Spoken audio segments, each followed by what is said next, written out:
Cuaca ekstrim, warga Kota Ambon diminta waspada.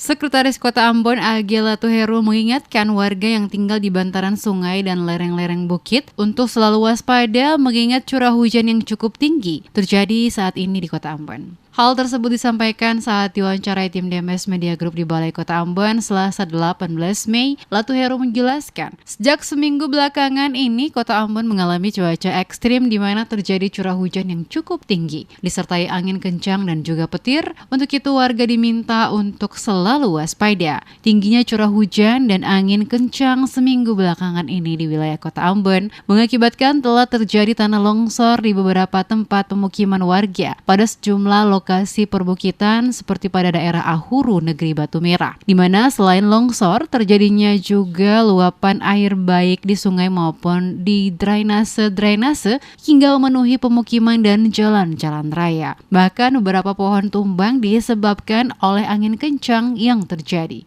Olehnya itu dirinya mengingatkan warga untuk selalu mewaspadai hal-hal buruk yang bisa saja terjadi di musim penghujan, khususnya warga yang bermukim di lereng-lereng bukit yang rawan terjadinya longsor. Untuk tetap mewaspadai diri, warga yang bermukim pada bantaran-bantaran sungai maupun lokasi-lokasi lain yang berpotensi terjadinya bencana diminta untuk selalu waspada sehingga dapat terhindar dari hal-hal buruk.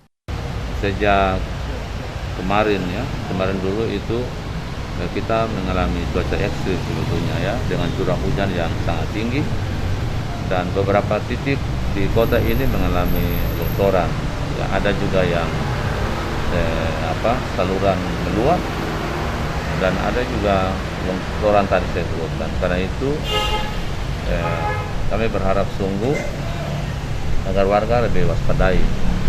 Pertama, mereka yang tinggal di lereng-lereng bukit, mereka yang tinggal di bantaran sungai, atau mereka juga yang tinggal di daerah yang menurut penilaian itu bisa menimbulkan bencana, terutama tanah longsor, agar diwaspadai diri.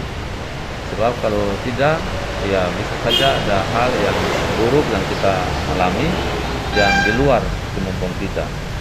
Lebih lanjut, Sekot mengatakan, seluruh warga kota yang bermukim di lokasi perbukitan sudah seharusnya lebih mengetahui jika terjadi cuaca ekstrim seperti saat ini apa yang seharusnya dilakukan, sehingga mereka dapat terhindar dari hal buruk yang dapat menimpa mereka dan keluarga.